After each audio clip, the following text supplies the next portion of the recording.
Je suis au cœur du salon en direct avec Laurent Pérez, directeur d'Ecopolis. Ecopolis, c'est une association actrice du développement durable dans l'aménagement et la construction. Elle a lancé l'année dernière un atlas numérique des acteurs biosourcés. Les matériaux biosourcés prennent de plus en plus de place dans le secteur de la construction, mais il n'est pas toujours évident pour les professionnels de savoir où se fournir. La cartographie en ligne d'Ecopolis est d'abord réservée aux professionnels d'Île-de-France. Monsieur Pérez, comment est née l'idée d'un atlas sur les biosourcés ? Alors, Ecopolis, c'est le pôle francilien pour l'aménagement et la construction durable. Et donc, on travaille depuis des années avec des professionnels qui expriment un certain nombre de besoins, notamment celui d'avoir en un lieu unique, de manière centralisée, des infos sur les producteurs de matériaux biosourcés. Et donc, nous, notre terrain d'action, c'est l'Île-de-France. Donc, on a fait tout un travail d'identification, de centralisation de ces producteurs de matériaux biosourcés.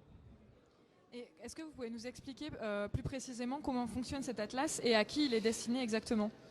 Alors, c'est une liste qui permet de référencer de manière géographique et de manière selon les métiers, selon les types de matériaux biosourcés. On a référencé environ une dizaine de filières biosourcées.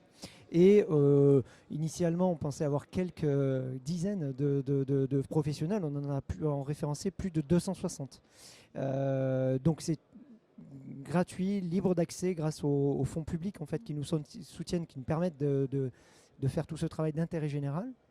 Et donc il suffit de se connecter sur ecopolis.fr, acteurs biosourcés, et vous avez accès à cette liste géolocalisable sur laquelle on peut faire un tri et on peut accéder aux adresses des fabricants et les appeler en direct.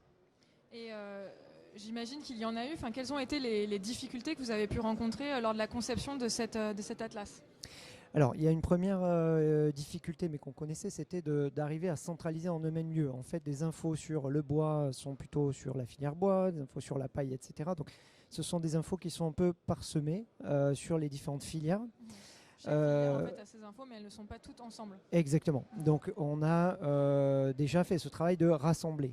Ensuite, on a fait tout un travail aussi pour identifier les informations de quel est le fabricant, et bien ça là on va les trouver en appelant les architectes, en appelant les professionnels pour savoir avec qui ils se fournissent, avec qui ils travaillent. Et donc il y avait un travail assez fin d'identification, d'enquête quelque part, pour aller référencer plus de 260 acteurs sur 10 filières différentes. Ah oui, c'est un travail de fourmi. Un travail de fourmi, voilà. J'avais une dernière question pour vous. Est-ce que vous comptez enrichir cet outil ? Oui, alors je veux juste préciser que ce travail on l'a fait aussi parce qu'on est un réseau de professionnels et qu'on travaille déjà avec les filières. Et donc ces filières, nous on a fait tout un travail de fourmi, mais c'est vrai qu'il a été facilité par notre partenariat avec la filière bois, avec la filière paille, la filière chanvre par exemple, qui sont 3 filières franciliennes assez majeures. Et du coup, j'ai oublié votre question.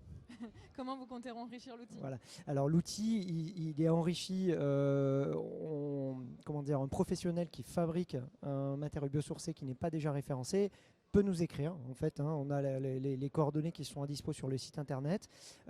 Toute personne peut faire référencer son produit. On assure un filtre, on va dire, mais il suffit de nous envoyer un mail tout simplement. Merci Monsieur Pérez pour votre zoom sur cette cartographie.